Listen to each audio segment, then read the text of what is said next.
Hola, ¿cómo están? Sean bienvenidos a este espacio de conversación y entrevistas. Soy María Belén Araya y hoy estamos junto a la ministra de la Mujer y Equidad de Género, Antonia Orellana, en el contexto del Mes de la Mujer, donde hablaremos sobre avances y desafíos al respecto. Hola, ministra, ¿cómo está? Hola, ¿qué tal? Ministra, empecemos.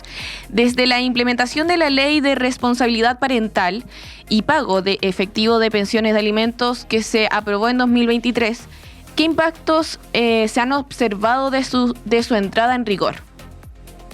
Bueno, en primer lugar, los tribunales de familia ya han ordenado pagos por más de 1 billón de pesos. Esos son miles de millones.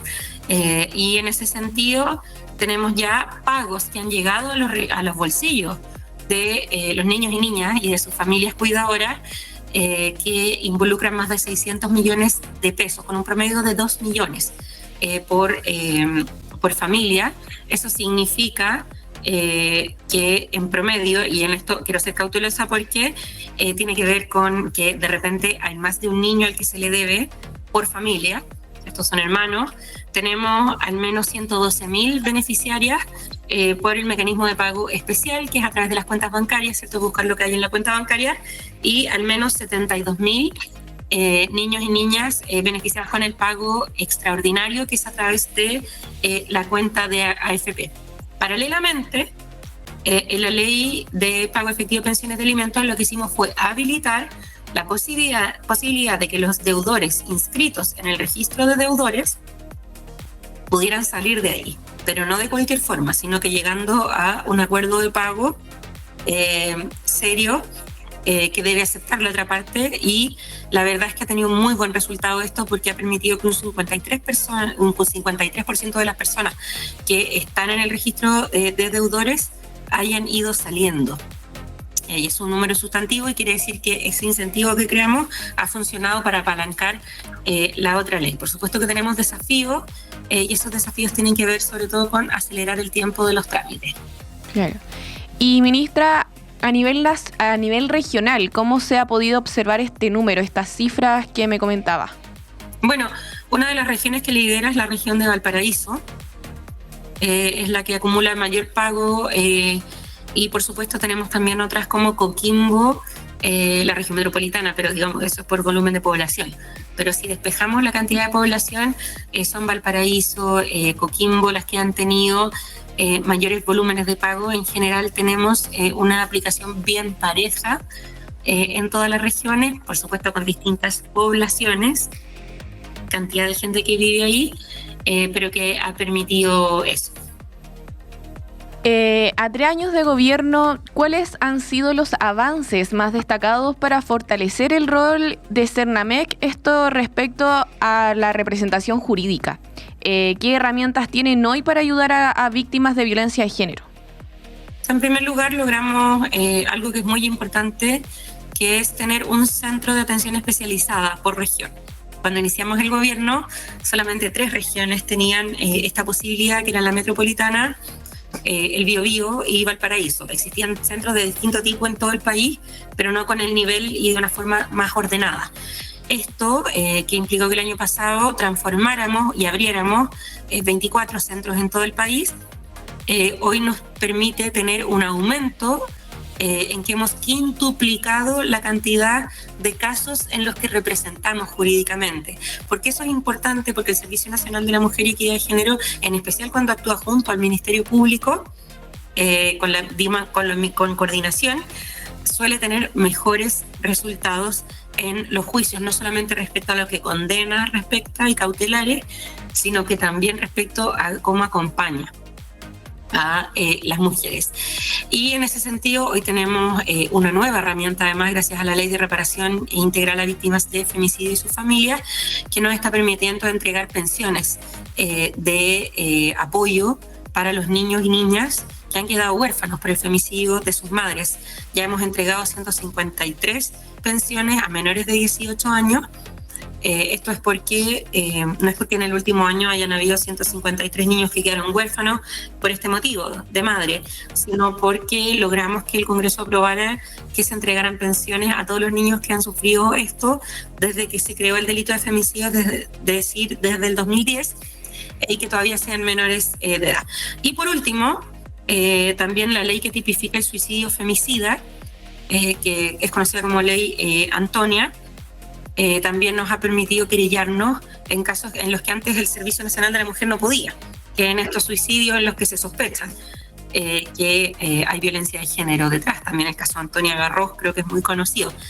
Y ahora tenemos el gran desafío de implementar la ley integral contra la violencia de género, que logramos aprobar después de 7 años. Yo creo que eso es una de nuestras prioridades para este año. Una cosa es aprobar la ley, costó harto, en 7 años, pero ahora hay que ponerla en marcha. Claro. Justamente hablábamos de que al menos se cuenta con un centro de atención especializada de violencia de género en cada región. ¿Cuáles son los principales desafíos que enfrentan estos centros, pero en las zonas rurales, que están alejadas de las grandes urbes, verdad? Bueno, estos centros son regionales, como decía, y por lo tanto lo que buscan es que, al igual que hacemos con la salud, ¿cierto?, en que para casos menos complejos, en términos de urgencia, está la salud primaria, para casos que son con menos riesgo, porque acá la evaluación, y eso es otro cambio respecto a lo que había antes, la evaluación la hacemos en base al riesgo en el que está la mujer, no el tipo de delito. Porque una mujer puede estar por un tipo de delito que es maltrato habitual, pero si analizamos sus datos, analizamos el perfil del agresor, podemos ver que está en gran riesgo, independiente de que no sea el delito más grave, ¿cierto? Entonces, para casos de menor riesgo y en que estamos recién empezando el ciclo de violencia y tenemos que intervenir de forma, de otra forma, que no es tan penal, no es tanto de persecución judicial, sino de acompañamiento, para eso están los centros de la mujer, que están en muchas comunas, y en las comunas donde no están tienen irradiación de la comuna más cercana. Eso lo hacemos a través de operativos. Estamos trabajando mucho con Cernapec móviles, que son buses de atención, que estamos trabajando ya en la región de Biobío, por ejemplo, y queremos llevarlo, ojalá con apoyo de los gobiernos regionales, pero a todas las regiones. Y por lo tanto, entonces están los centros de la mujer a nivel municipal, y para los casos de riesgo inminente, tenemos los centros de atención especializada y por lo tanto se hace la derivación. Ese es el esquema siguiendo la lógica del sistema de salud en el que estamos trabajando. Claro. Ministra, ¿cómo se puede acercar o cómo puede buscar ayuda a una persona que está siendo víctima de violencia de género? ¿Cómo se puede acercar a estos centros de ayuda? Bueno, lo más importante es que pueden escribir al 1455 en forma gratuita todos los días, a cualquier horario, porque ahora hemos logrado que esto atienda todos los días, antes no era así, y el 1455 es precisamente un fono de orientación. Puedo preguntar, ¿dónde queda mi centro de la mujer más cercano? ¿Dónde está el centro de atención especializada? ¿Qué hacer si yo en verdad soy amiga de alguien que está sufriendo esto? Todo ese tipo de preguntas son para el 1455 y ahí puedo tener esa información. Ahora, ante casos de emergencia, queremos recordar que siempre es prioritario llamar al 133 de Carabineros, porque el 133 es el que está conectado con la central de comunicaciones que habla con las patrullas. Claro. Ministra, organizaciones feministas han tenido o tienen hoy en día una visión crítica al respecto al rol del Ejecutivo en torno a la lucha feminista. Que se fundamentan, por ejemplo, en cómo se trató el caso de Monsalve. ¿Qué opinión tiene usted respecto a estas posturas? Bueno, en primer lugar, yo creo que los movimientos sociales, la sociedad civil, las organizaciones son autónomas del gobierno, y eso es bueno porque precisamente nos ayudan a seguir empujando, ¿ya? Y en otro sentido, yo creo que el mismo presidente ha hecho una autocrítica respecto a cómo fue el manejo en los primeros días del caso Monsalve. La ex ministra Carolina Toa también lo hizo. Yo creo que en ese sentido se acoge esa crítica que existe desde no solamente los movimientos feministas, sino yo creo que de la sociedad en general. Claro. ¿Cómo cree usted que se abordó el tema? ¿Faltó? ¿No faltó? ¿Estuvo ¿En qué se pudo haber mejorado? ¿En qué también se puede mejorar más adelante? Bueno, yo creo que en eso la ministra Toá fue bien clara, que ella cree que se debió hacer su salida del cargo antes. Bueno, justamente hablábamos de que ya son 3 años de gobierno, ¿verdad?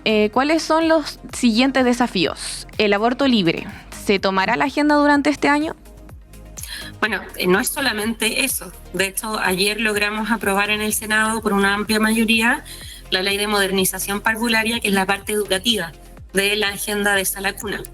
El día lunes logramos mandar para el Senado desde la Cámara el proyecto de ley Chile Cuida, para crear el Sistema Nacional de Apoyos y Cuidados, en el que en paralelo hemos estado avanzando, creando los 100 centros comunitarios de cuidado, ya hay varios inaugurados, y también con la credencial de la cuidadora, etcétera. Pero este proyecto nos permite hacer más cosas porque hemos hecho lo que se puede hacer sin la ley. Otra de nuestras prioridades, entonces, Sala Cuna.